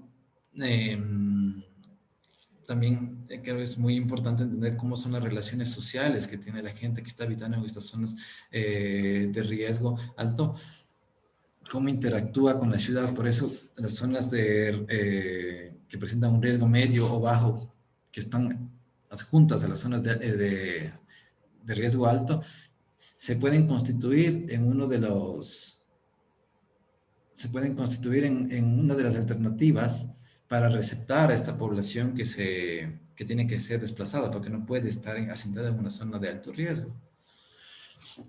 Entonces, hoy uno de los instrumentos que para la gestión que hoy se tiene, que tenemos opción dentro de la Lotus, es la formulación de planes parciales, lo cual también ya irán viéndole en las charlas luego, pero es una alternativa en la cual se establecen unas declaraciones de regulación prioritaria y con esto se pueden iniciar procesos de formalización del suelo, de tenencia, y también existen oportunidades para poder hacer obras de habilitación de suelo, ¿no? También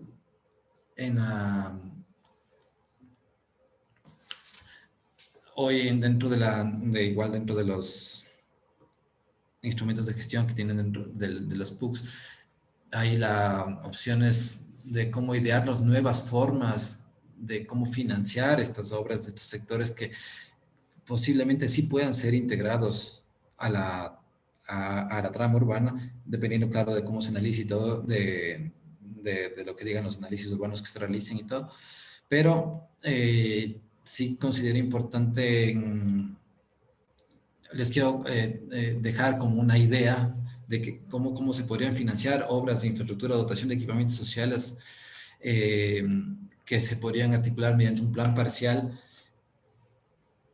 En este ejemplo, que es lo que trato de ilustrar en esta gráfica, es que, por ejemplo, si este es el límite cantonal y tenemos estos polígonos de intervención identificados dentro de nuestro territorio, y en esos polígonos tenemos ciertas áreas, ciertos polígonos que les hemos asignado ciertos tratamientos.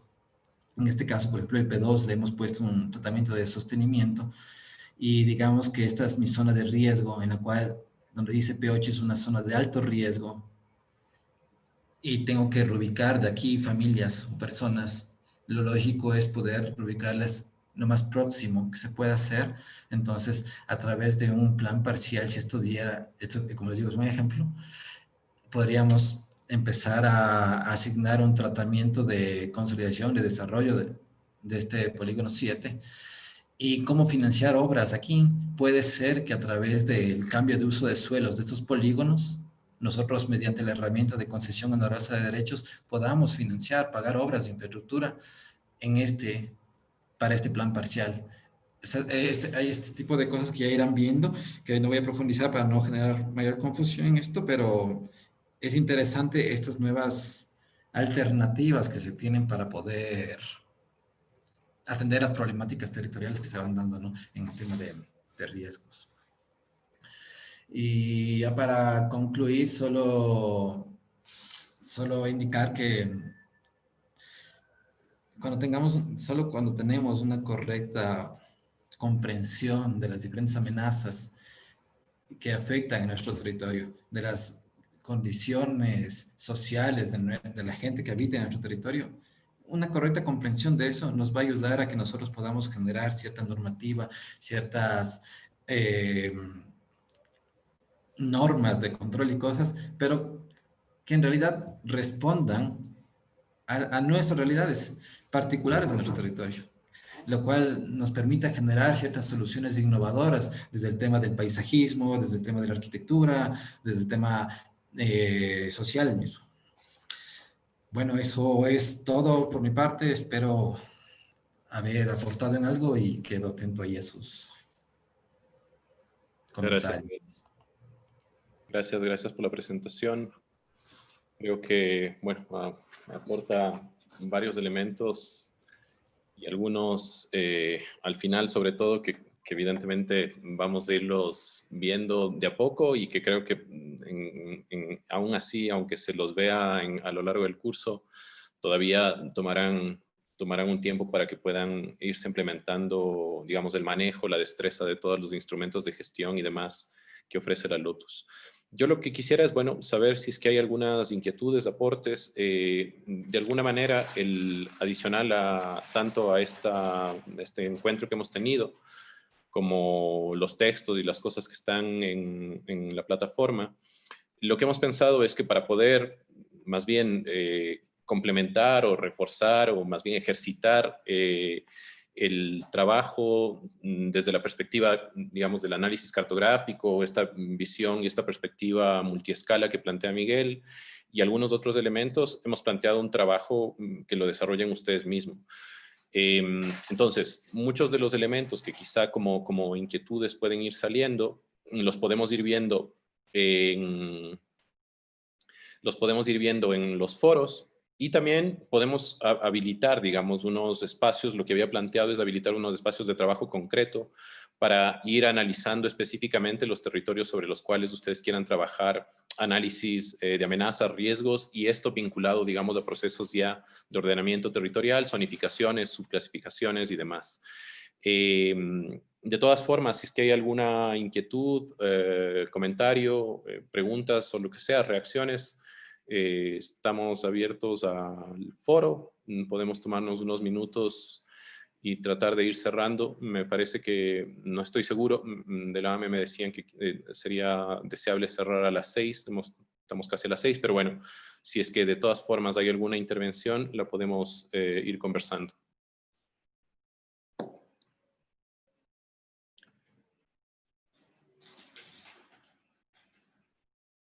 Solo un elemento adicional. Acá me dicen, Tatiana Carronel, quisiera conocer cuál es la recomendación, aunque no logro ver, cuál es la recomendación en referencia a la diferencia de cartografía existente debido principalmente por la escala de la cartografía existente. Entiendo que relacionado a la cartografía disponible de la Secretaría Nacional de Gestión de Riesgos, ¿verdad, Tatiana? Tatiana, ¿no? Sí. No sé, Miguel, si quieres hacer algún comentario sobre el tema de la cartografía. Bueno, como les comentaba a nivel de en la charla, ¿no? Yo ese tema de la cartografía creo que es un problema que se tiene, se ha tenido y honestamente creo que se va a seguir teniendo. Entonces, por eso hacía énfasis en este nuevo tema de la importancia de que los técnicos que estamos en territorio entendamos cuáles son las amenazas y cuáles son los factores que ocurren, que interactúan para que se den estas amenazas para nosotros poder, a partir de ese entendimiento, empezar a construir la cartografía que nosotros requerimos. Esta información de la Secretaría de Riesgos que da y que son escalas sumamente altas y todo, es verdad, y ya por años se viene con este problema de que la escala es demasiado alta y que no se logra trabajar, pero pienso que si se sigue en esa línea nunca va a existir una cartografía por parte de ellos. Entonces pienso que el tema de que nosotros tener una mejor comprensión y empezar a generar nuestra información es importante. Y lo otro que les comentaba hoy por hoy, la tecnología creo que es es un gran aliado, como les indicaba en el tema de Guadalajara. Se puede empezar a trabajar con la ciudadanía, empezar a levantar información para nosotros empezar a construir estas visiones de territorio. Creo que esa es la manera más práctica que nos puede ayudar a reforzar, a consolidar la información que necesitamos para poder trabajarla, para poder planificar el territorio. También el estudio este de percepción ciudadana, que si lo pueden revisar es muy interesante cómo se logra construir mapas ya que nos permiten tener una mejor comprensión de cómo interactúan estas amenazas con la trama urbana, o ya sea tanto en el ámbito urbano como rural. Creo que esto es válido, ¿no? Hay ciertos sectores en los cuales no se podrá trabajar a nivel tecnológico, pero igual el tema del levantamiento de información, como les indicaba en los ejemplos de estudio de percepción ciudadana, ya se han hecho en algunas ciudades de acá, se hicieron en Puerto Viejo, se hicieron en Latacungas, y no recuerdo otros dos lugares donde están haciendo, pero claro, hay lugares donde las condiciones permiten que se trabaje a nivel con los celulares y cosas, pero hay lugares donde no hay cobertura. Entonces, el poder levantar información apoyados con universidades y cosas de este levantamiento de encuestas en territorio ayuda a recopilar información valiosa que nos ayuda a nosotros a guiarnos de mejor manera cómo construir estos mapas de riesgos. Y Byron Cruz menciona que efectivamente el tema de la problemática cartográfica y que más bien sería necesario avanzar en los procesos de oficialización de la cartografía de los GATS. Sí, lo hemos conversado en otros espacios y creo que también con Jorge se ratificaba esto y ahora igual. Yo coincido con lo que dice Miguel y coincido con lo que dice Byron. Creo que los sistemas de información local son una herramienta poderosa. Sé que puede ser mejorable, perfectible, todo lo que quieran, pero es ahí donde está la información de primera mano, no solo por el trabajo cotidiano que hacen las instituciones municipales, sino por eso, por la proximidad que hay a la ciudadanía y a estas nuevas metodologías que de alguna manera se están desarrollando en algunos lados y que creo que son válidas cuando no se tiene información. Sabiendo que este tema de la información es conflictivo, es decir, sé que los municipios se enfrentan a eso, a falta de información cartográfica y demás. Creo que hay que hacer esfuerzos por trabajar con los elementos que están a mano. Es decir, lo importante es tener claridad en las aproximaciones conceptuales y sobre todo qué es lo que se quiere salvaguardar. Lo que mencionaba Miguel, es decir, identificar personas vulnerables, zonas específicas que tienen mayor riesgo a tener desastres y a partir de eso trabajar sobre esas zonas, priorizando algunos elementos porque digo, ahora estamos habituados a la información geográfica y de programas y demás, pero planificación, recuerden ustedes, se hace desde el origen de la humanidad, es decir, las ciudades egipcias se planificaron y no había sistemas de información, es decir, creo que a veces hemos generado unas dependencias de la tecnología que creo que nos incapacitan y nos inhabilitan, y creo que sobre todo lo importante es que en el caso de los municipios, tener claridad sobre cuáles son los elementos centrales que hay que proteger, lo que mencionaba también Miguel, digamos, infraestructuras básicas, los elementos que hay que zonificar, y a partir de eso, el PUCS, o sea, el Plan de Uso y Gestión de Suelo es una herramienta poderosa para poder gestionar. No digo que va a solucionar absolutamente todo, pero sí orienta estos análisis más integrales del territorio, orientarán los procesos de clasificación y subclasificación y norma y reglamentación, como mencionaba Miguel, también con esa dosis de, yo digo, adaptación a los contextos, ingenio territorial, que es importante también tener, para poder orientar y minimizar los impactos que pueden generar los riesgos ahora más vinculados a temas de cambio climático. No sé, me parece que alguien que está como PC activó su cámara, no sé si quería comentar algo. O no. Ok, no pensé que era algo. Bueno, no sé si hay algún otro comentario, inquietudes, preguntas en general en relación a lo que... Sí, buenas tardes con todos. Más bien era una sugerencia. Bueno, mi nombre es Sebastián Pillajo. Yo justamente estamos terminando el plan de uso y gestión de suelo del Cantón 24 de Mayo. Entonces, nosotros ya nos hemos enfrentado ante esta problemática que todo el mundo creo que nos venimos enfrentando, ¿no? La falta de información, sobre todo en ciudades pequeñas. En ciudades pequeñas donde, en primer lugar, ni siquiera los catastros están actualizados, mucho menos una información temática. Entonces, más bien yo les sugeriría que dentro del curso pongan herramientas o citen por lo menos eh, herramientas específicas que se pueden utilizar. Por ejemplo, nosotros eh, solicitamos información en INAMI. Lastimosamente, las estaciones más cercanas a 24 de mayo no estaban en funcionamiento. Entonces, ante esta realidad, nosotros utilizamos un monitoreo mediante el uso de Google Earth Engine, que es una plataforma para ver un monitoreo, en este caso climático, a través de imágenes satelitales, lo actualizan todos los días. Entonces nos tocó aprender ese tipo de uso de herramientas. Lo mismo para acceder al tema de una mejor escala topográfica, ya que obviamente levantarlo eso con una ortofotografía pues era casi imposible por el tema del costo. Entonces, más bien yo quisiera, o mi sugerencia sería que se dé justamente como que ya la apertura a estas herramientas específicas, donde, donde todos podamos ya en un futuro, si muy bien en este momento no podemos manejar las mismas, pero por lo menos que se abra la puerta para que se empiece a conocer, porque nos enfrentamos ante esto. Y si nos estancamos en el tema del utilizar, tal vez la información que tenemos actualmente disponible, pues hay ciudades que tienen incluso mucho menos información e inclusive información social, y ahí es lo que dice el arquitecto Chávez, y me parece muy bien utilizar estas herramientas como el tema de Suiver 123 u otras herramientas muy, muy interesantes para el mapeo social.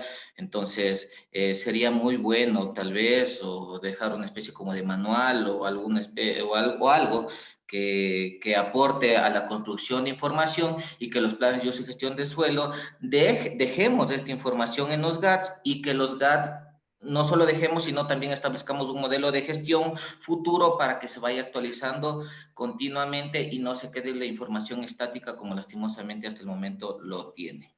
Eso, muchas gracias.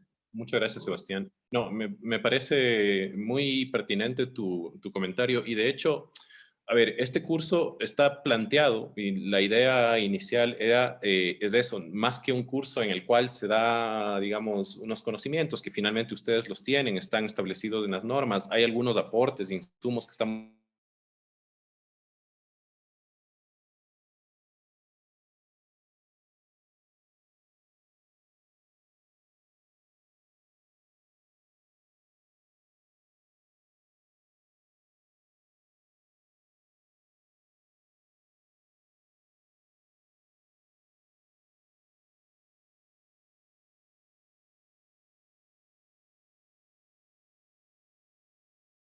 muchas buenas prácticas que les sean de utilidad a los otros municipios sería lo ideal. Yo creo, evidentemente, que desde los elementos que nosotros tenemos, como decía Miguel, nosotros vamos a compartir unas aproximaciones metodológicas, algunos elementos para el manejo de ciertas herramientas, pero si hay otras, porque evidentemente debe haber muchos abordajes en cómo están trabajando y demás, sería muy interesante poderlos ir discutiendo, exponiendo, digamos, generando un poco una comunidad de conocimiento y de compartir conocimientos, de ir fortaleciendo las posibilidades de todos los municipios. Me parece muy, muy interesante, Sebastián. La verdad es que efectivamente es eso. La idea del curso era, por un lado, tener unos espacios en los cuales se van generando unos aportes desde, digamos, unos enfoques expuestos por algunas personas, pero sobre todo es tratar de generar una plataforma en la cual los municipios vayan también intercambiando experiencias. De hecho, en la primera edición, yo había planteado y me mantuve en eso, en el trabajar, hacer los ejercicios de tarea, digamos, los trabajos prácticos que se plantearon, de forma colectiva, para que justamente las experiencias que han desarrollado unos nutran a otros, se puedan ir intercambiando experiencias, pero eso no dio los resultados que esperábamos y entendemos no sé, por las complejidades de compaginar tiempos y demás entre participantes. Sin embargo, en esta edición sí queremos habilitar unos espacios más de taller, más que de exposición de taller. Ojalá podamos hacerlo, ojalá haya interés, para ir trabajando sobre aspectos específicos que puedan ir alimentando las herramientas en general que se están produciendo, porque estoy seguro que cada territorio está produciendo conocimiento, herramientas, desarrollando técnicas que pueden ser útiles para el abordaje de los otros municipios. Entonces, muchas gracias por esa observación, me parece súper pertinente y vamos a tratar de llevarla, digamos, ojalá, al menos en los ámbitos en los que podamos desarrollar algunos temas más allá de las charlas, digamos, que estamos teniendo. Jimena Armijos comenta, el PUCS debe definir los planes parciales dentro de los polígonos de intervención. Si quiere, o sea, puedo hacer un comentario a esto. El PUCS efectivamente tiene que establecer lo que dice la normativa, digamos, la LOTUS y el reglamento, es que los contenidos mínimos que debe tener el PUCS, sobre todo el reglamento, es el componente estructurante, el urbanístico y los planes urbanísticos complementarios. Eso es el contenido mínimo. Yo lo que creo es que dependiendo de cada territorio y de la complejidad y el detalle al que se vaya a llegar, efectivamente habrá que ver hasta dónde se avanza. Puede ser que haya territorios que con un plan estableciendo, digamos, el plan general, el componente estructurante y urbanístico, evidentemente, el urbanístico que establece las reglas de edificación, usos y demás, es suficiente y no necesariamente se requiere planes urbanísticos complementarios o especiales. Los planes parciales deberían establecer, digamos, son instrumentos de planificación complementaria al plan de uso y gestión de suelo, que tienen que, eso sí, estar contemplados en el plan de uso y gestión de suelo. Eso es lo que establece la normativa. Es decir, dado que estamos planificando el territorio cantonal, uno puede, en el proceso de planificación, identificar que hay elementos que no va a poder abordar en ese proceso de planificación, que hay elementos que van a tener que ser abordados, en el caso de lo que planteaba Miguel, por ejemplo, porque no tenemos los estudios suficientes desde el punto de vista hidrológico o lo que sea, que son necesarios para la toma de decisiones, pues se puede demarcar planes parciales.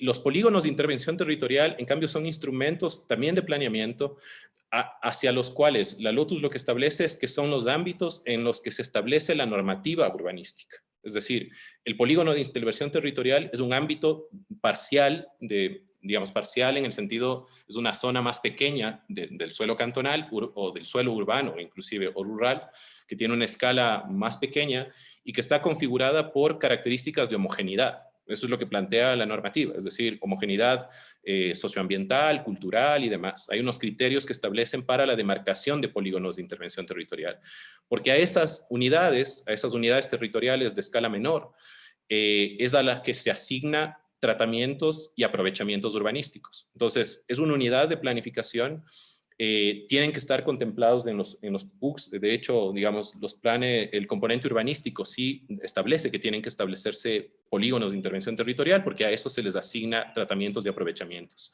Sin embargo, el plan urbanístico complementario, el plan parcial, más bien es un mecanismo de planificación complementaria y adicional a eso es un mecanismo mediante el cual se habilita digamos, la operación de muchos polígonos de intervención territorial, por ejemplo. Si ustedes se fijan, la LOTUS establece que para el desarrollo de suelo rural de expansión urbana, lo que esté demarcado en el plan de uso y gestión de suelo como suelo rural de expansión urbana, el mecanismo a través del cual se habilita ese suelo, o sea, se operativiza ya eso, es un plan parcial. Entonces hay que desarrollar un plan específico que detalla unidades de actuación, fases, costos, procesos. Es un plan más detallado que el plan de uso y gestión de suelo, que es un plan general. No sé si, Jimena, si con eso he aclarado. De todas formas, seguramente en las exposiciones que vamos a tener, no esta semana que viene, sino la siguiente, tanto con Josep María como con Rosa y después viendo el caso de Cuenca, van a ir aclarándose estas dudas en relación a las escalas, ¿no? O sea, y digamos a los ámbitos de planificación entre planes urbanísticos complementarios, el PUCS, los PITs y demás, y todos estos nuevos elementos que incorpora la LOTUS y que a veces sí resulta un poco confuso. No sé si hay algún otro comentario sobre lo cual quisieran que conversemos. Si no, creo que podríamos... Buenas tardes, no sé si me escuchan. ¿Cómo no? Sí, bueno, muchas gracias. Mi nombre es Stalin Guayas, muchas gracias por el espacio Y bueno, más allá de que surja alguna pregunta, quería también quizá establecer allí un comentario. En los últimos años he tenido la posibilidad de trabajar con la mancomunidad de municipalidades del Bosque Seco.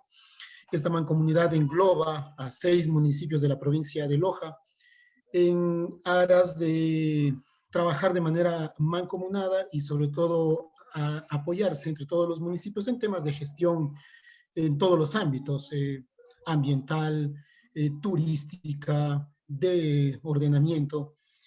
Y bueno, y en ese contexto, en el último año se pudieron actualizar de manera mancomunada al menos 5 de los 6 cantones los planes de ordenamiento territorial. ¿Y por qué hago este comentario? Porque cuando se quiso ingresar con la misma figura del plan de uso y gestión del suelo, se lo pensaba también hacer de manera mancomunada, nos encontramos con ciertas limitantes que ya los mencionaron inclusive tanto ustedes en su calidad de expositores, como también algunos de los participantes en la sesión anterior y también en esta, en el sentido de la diferencia de información que se tiene para uno y otro territorio. Nos encontramos obviamente ahí ya con limitantes de que de los 6 municipios habían 2 que no tenían el catastro actualizado, había otro que estaba con problemas inclusive con la consultoría, temas legales para solventar, para finalizar, y eso obviamente limitó ya construir una propuesta global. Y se lo pretendía realizar para que cuando se hace justamente esta asignación de usos del suelo, podamos tener una complementariedad. Anteriormente había tenido la posibilidad de trabajar en la Secretaría Técnica Planifica Ecuador y unas de las observaciones que se plasmaban a los planes de ordenamiento era que cuando planteabas en ese momento categorías de ordenamiento territorial, no tenían concordancia con lo que planteaba el GAD vecino, es decir, tú llegabas hasta tu límite cantonal y en ciertas áreas tú declarabas zonas de protección y resulta que al otro lado del límite administrativo, político-administrativo, en cambio ya era una zona de explotación o una zona de crecimiento urbano que no se correlacionaba para nada. Y allí más bien el comentario mío iba en torno a que somos más bien desde los municipios reaccionarios al tema de la normativa. Es decir, si hoy por hoy esta normativa no exigiera en estos plazos, casi nadie estuviera hablando de los PUCs o nadie estuviera en apuro de culminar sus catastros para incorporarlos como parte de estos elementos. Y ahí es cuando se habla de los sistemas de información local. Los sistemas de información local también por normativa deben estar implementados. Hablando de la experiencia de la mancomunidad, ninguno de los municipios tiene implementado un sistema de información local, con lo cual se disminuye inclusive el impacto de poder tener una información ordenada, clasificada y que sea aportante para complementar el proceso de planificación. Entonces, en ese contexto, sí nos hace falta todavía trabajarlo y no podemos mencionarlo así, al menos desde el espacio en el cual estamos nosotros ahora colaborando como una fortaleza el tema ya de disponer de los sistemas de información local, sino más bien como un elemento todavía a incorporar a posterior en función de lo que marca la normativa. Y sí, claro, más bien aportando en función de las experiencias del territorio. Hoy mismo el Cantón Zapotillo, por ejemplo, está afrontando una emergencia de déficit hídrico que tiene mucha relación con el tema de riesgos, con las circunstancias de cambio climático, pero lo que se hace es como salvar el bache hasta que podamos atender a a la población que está sufriendo, pero no se piensan en medidas integrales. Y en ese contexto, eh, quizá estos instrumentos, estas herramientas de planificación tengan también que pensarse en ese sentido amplio, ¿no? Porque el déficit hídrico que se genera en este cantón obedece también a las acciones que se realizan en los cantones de las partes altas, en donde se generan las vertientes de agua y que por ende ya en las partes bajas, en cambio, tenemos las situaciones de sequía y no es un tema de los últimos años, sino que históricamente se han dado o por las circunstancias en las cuales la costumbre de cultivar ha ido cambiando o ha ido con métodos mucho más fuertes que van afectando a los cantones No sé si vecinos. soy yo o se corta con esta línea. Hola, hola. Sí, hola, sí te escucho, no sé si a lo mejor no se me pudo escuchar. En todo caso, si me están escuchando, bueno, yo simplemente quería cerrar así como una reflexión el tema de poder llegar a aspectos complementarios, buscar quizá la mejor manera, ya sea a través de la Secretaría Técnica, con el trabajo también que puede hacer la AME, eh, de que ninguno de estos ejercicios de planificación sea aislado, se busque siempre la complementariedad de los terrenos, porque, de los espacios territoriales, ¿no? Porque si bien es cierto hay un límite administrativo político, pero los recursos naturales, la lógica de crecimiento territorial va más allá de esos límites. Y quizá también allí, ojalá desde la misma AME se pueda inclusive también incorporar un poco más aquellos aspectos que permitan fortalecer los sistemas de información local en los municipios. Habrá que irlo también solicitando, pensando, planteando desde los propios GAT, porque aún hay todavía allí mucho trabajo por hacer. No diría una debilidad, más bien hay una fortaleza que hay que utilizarla y plasmarla en una disponibilidad de información que por último al GAT vecino le permite inclusive utilizar la información que está generándose en el GAT contiguo y que puede ser necesariamente importante al momento de planificar el territorio en el cual se hace todos estos ejercicios de planificación.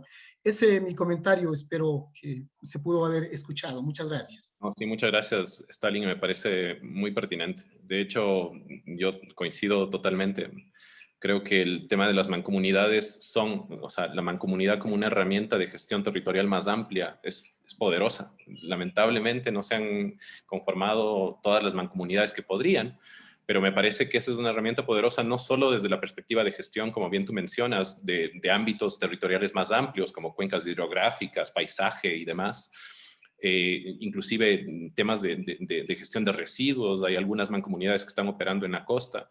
Me parece que es una herramienta poderosa, pero también desde la perspectiva que planteas tú, que me parece potente también, es decir, para la generación de información y la complementariedad de información y el fortalecimiento de los sistemas de información local. Me parece que eso es algo que sí, digamos, valdría tenerlo en cuenta y ojalá, yo sé que en este espacio no vamos a poder resolver nada de eso, pero creo que expresarlo, intercambiar ideas siempre es bueno y de eso se trata estos espacios. Muchas gracias más bien, Stalin, por el aporte y por, bueno, incorporar también estos elementos que me parece que no hay que perder de vista, inclusive, o más bien, más aún en los procesos en los que están, es decir, actualización de planes de desarrollo y ordenamiento territorial y conformación de planes de uso y gestión de suelo.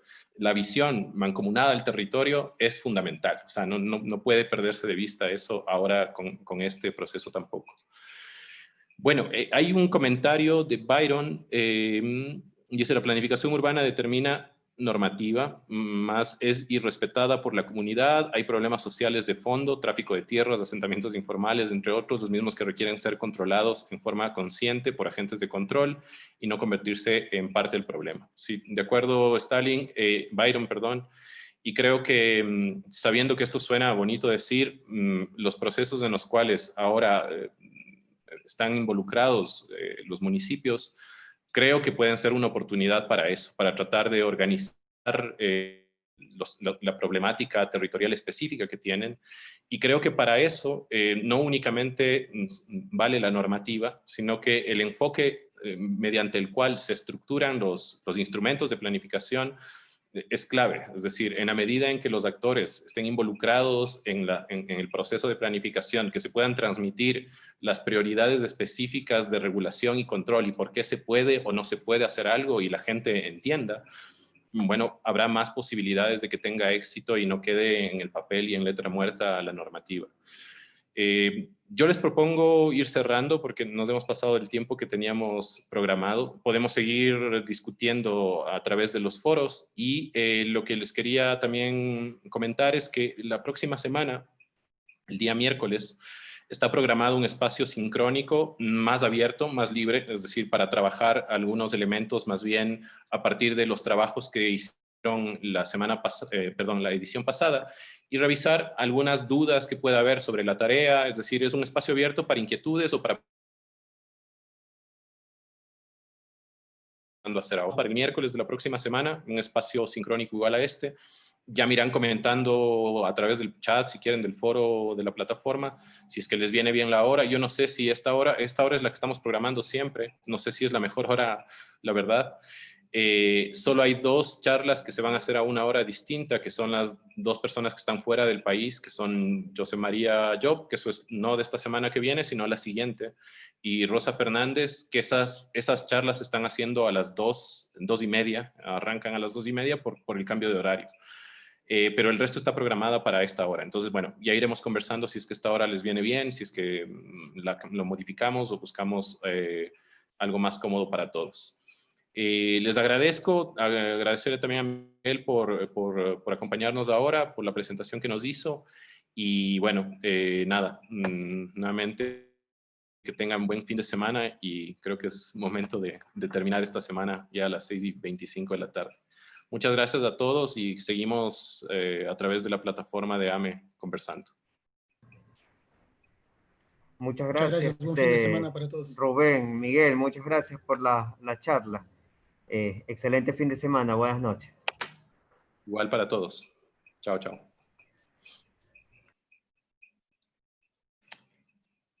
Winner.